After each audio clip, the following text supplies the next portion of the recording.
Hey, how's it going, everyone? This is FixerMed. Welcome back to my high-yield genetics review series for the USMLE Step 1, NBME CBSE, and NBME CAS examinations.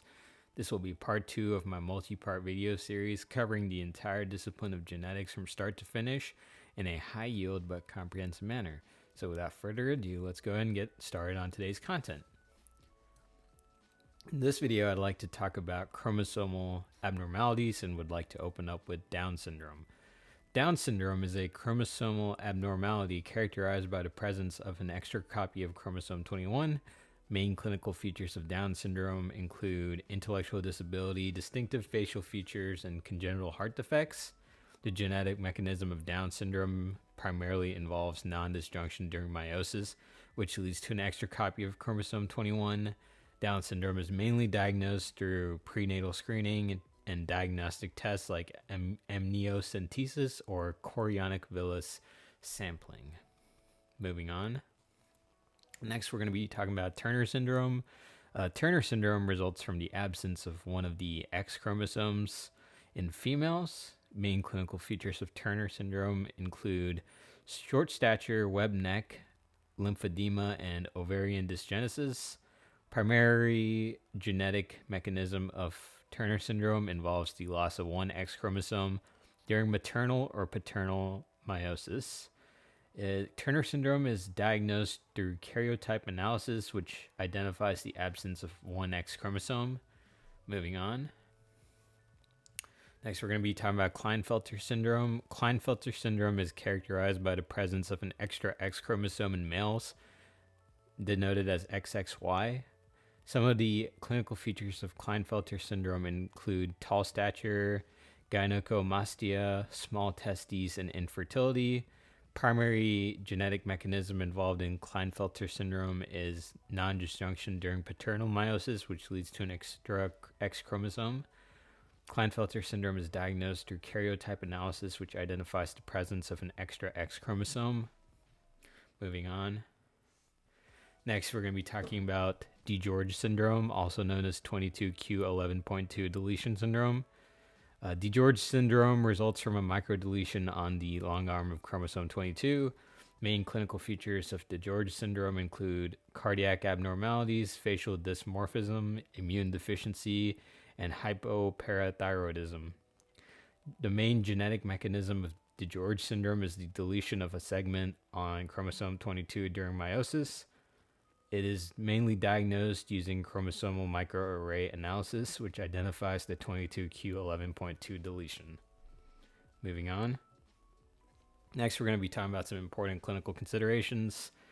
For patient care, you might want to involve a multidisciplinary team approach, which involves pediatricians, geneticists, and specialists, which are crucial for comprehensive care. Individualized care plans should address specific medical, developmental, and psychological needs.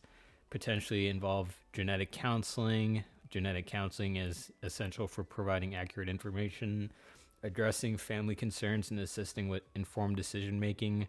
Early counseling for families with known genetic risks is advisable. Then we have family planning. The implications of chromosomal abnormalities should be thoroughly discussed for family planning decisions. Genetic testing is valuable in assessing the risk of recurrence in future pregnancies. For resources and support, families and individuals should be directed to support groups and resources to navigate the challenges associated with chromosomal abnormalities. Community resources and advocacy organizations can provide valuable assistance. Moving on. I'd like to do a quick summary of all these chromosomal abnormality disorders, including the clinical considerations.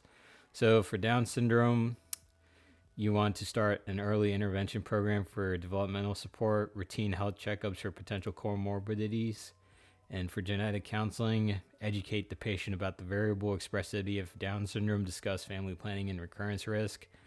For family planning, address reproductive options in prenatal testing and emphasize the importance of emotional and social support.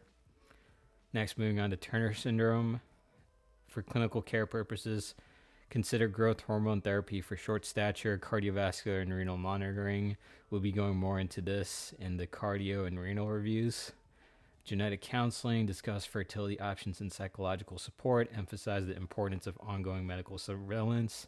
Family planning, explore assisted reproductive technologies, provide resources for emotional support and advocacy.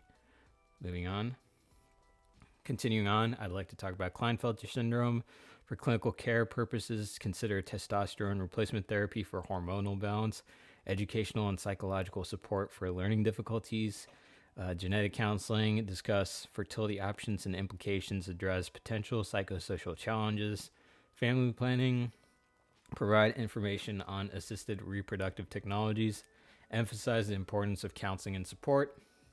For DiGeorge Syndrome, think about cardiac evaluation and intervention for clinical care considerations.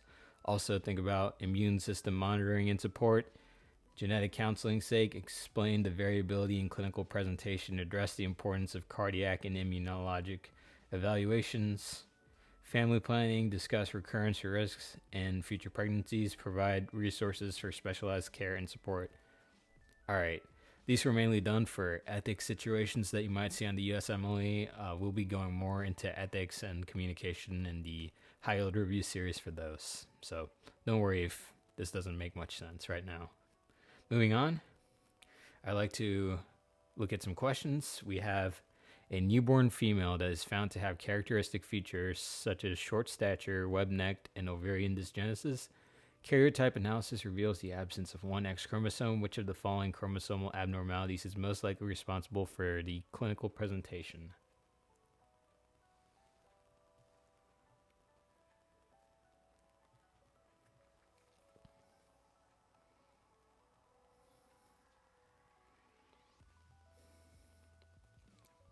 Pretty first order. If you need more time, please feel free to pause the video. Otherwise, moving on now. Turner syndrome is characterized by the absence of one X chromosome in females. Monosomy X features include short stature, web neck, and ovarian dysgenesis. The typical karyotype is 45X. Therefore, the correct answer is B, Turner syndrome, monosomy X. And here I have listed why the other answer choices are incorrect. I'll quickly go through them with you guys. Trisomy 21, known as Down syndrome. Down syndrome is characterized by an extra copy of chromosome 21. Features include intellectual disability, distinctive facial features, and congenital heart defects, but not short stature, web-necked, or ovarian dysgenesis. Klinefelter syndrome. Klinefelter syndrome involves the presence of an extra X chromosome in males. Critical clinical features include tall stature, gynecomastia, and small testes, not short stature, web-neck, or ovarian dysgenesis.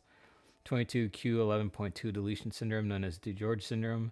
DiGeorge syndrome results from a microdeletion on the long arm of chromosome 22. Clinical features include cardiac abnormalities, facial dysmorphism, immune deficiency, and hypoparathyroidism, not the specific features seen in this case. 47XYY syndrome involves the presence of an extra Y chromosome in males. Clinical features may include tall stature, but not the combination of short stature, web neck, and ovarian dysgenesis seen in this patient. 47XYY syndrome is relatively low yield, but now that you have the description for the wrong answer choice, you know what that is. That's why it's a good option to always review the wrong answer choices when going through NBME style questions. Moving on, we have a 14-year-old male that presents with tall stature, gynecomastia, and small testes. Physical examination reveals long limbs and a unicoid body habitus. Karyotype analysis confirms the presence of an extra X chromosome. Which of the following chromosomal abnormalities is most consistent with the patient's clinical findings?